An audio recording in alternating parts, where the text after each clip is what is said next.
So today we continue the early coverage of the 2025 draft, and we'll begin with the consensus top 3, and I'm being told that is James Pearce of Tennessee. This is supposedly the most likely non-quarterback to go first overall when the draft does come around. We've got Nick Scourton, who's just transferred to Texas A&M. A lot of people expecting a breakout year from him. And then we've got Abdul Carter, an off-ball linebacker out of Penn State with freaky athleticism, transferring to the edge position with some off-the-field issues. He also wears number 11. So third out of the 3 on this ranking for me is Nick Scourton. He's been playing for Purdue, he's now going to be playing for Texas A&M, and I'm quite intrigued to find out where they end up playing him, because I've got a feeling that this could be a transfer to the D tackle position. I've not heard anything about that, but that just is what my intuition tells me from watching him. He's 280 pounds, just a big ball of power, and he really can move guys back, there's no doubt about that. However, obviously in the NFL it is a different caliber, and not that he's not going to look powerful in the NFL, but I just don't know if it's going to stand out enough for that to be a trait which makes him a superstar. He consistently tries to win with the bull rush, which makes sense, but makes even more sense unfortunately, because trying to win with speed and bend off the edge, it just doesn't work for him. He looks quite unnatural when he does try to turn the corner and get to the quarterback just around the outside without any real power move. But if you kick him inside and make him a D tackle, suddenly he looks pretty flexible in that position. He has a bit of a speed and bend advantage there, and I think his traits are put to better use. He is pretty polished, he has this spin move that he likes to use. It's not always effective, but it's just nice to see him at least try to be creative and use different moves, because that will only grow in the NFL. One of my favourite things about him is his motor. It really shows up that he never gives up on a play, and this combined with his size and strength makes him a really impressive run defender. So a lot to like about Nick Scourton. I have him as a sort of late first round, maybe second round type of guy. Now, as my edge 2 in this group, I've got James Pearce Jr.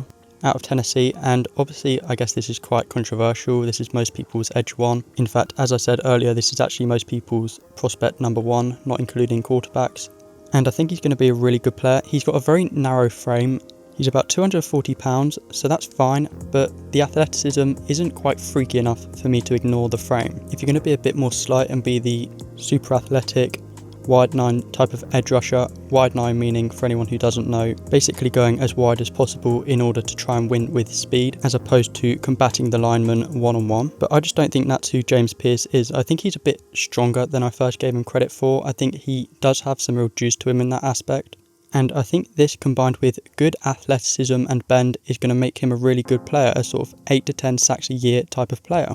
I'm not so worried about the polish, because I know he's not the most polished. His hand placement can be very messy. He often goes into his pass rush without much of a plan, but generally that's not to be worried about too much at this stage in the process. But I just think he's a slightly misunderstood prospect. I don't think he's got the upside that people were speaking about, and I also don't think his floor is as low as some people are making out. Alright, so now let's get to the guy that I really want to speak about, and that is Abdul Carter out of Penn State. And I wasn't joking with the Micah Parsons thing.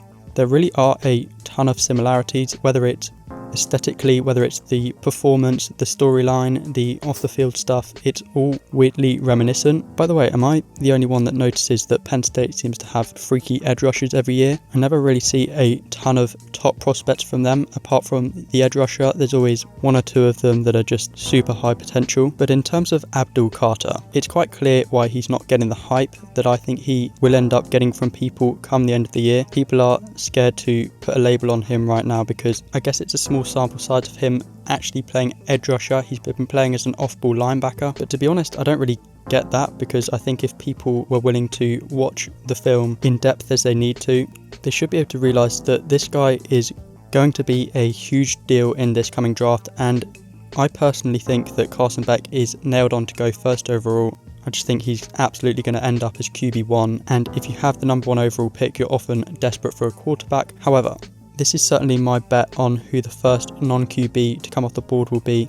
Based on the positions I've watched yet, I've not watched tackle, and I think there's a couple of tackles that people really like. I think Mason Graham out of Michigan's a pretty big deal, but Abdul Carter absolutely stands out. He's super explosive, super flexible, very bendy. He's really just a special athlete. I don't really want to overcomplicate it. He will learn the polish, he will learn the pass rushing moves, and every time I actually see him line up as a pure edge rusher, he is absolutely dominant.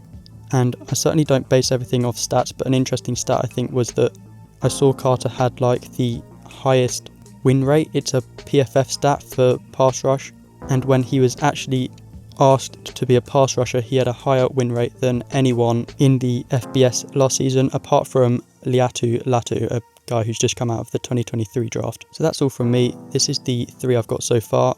I will start to think about putting together a bit of a big board as I go through this. I hope you enjoyed the video. I hope you're enjoying this content. I've got offensive tackle coming out next, and I will at some point be getting back to my NFL quarterback ranking as well. So stay tuned. Thank you for watching, and I'll see you next time.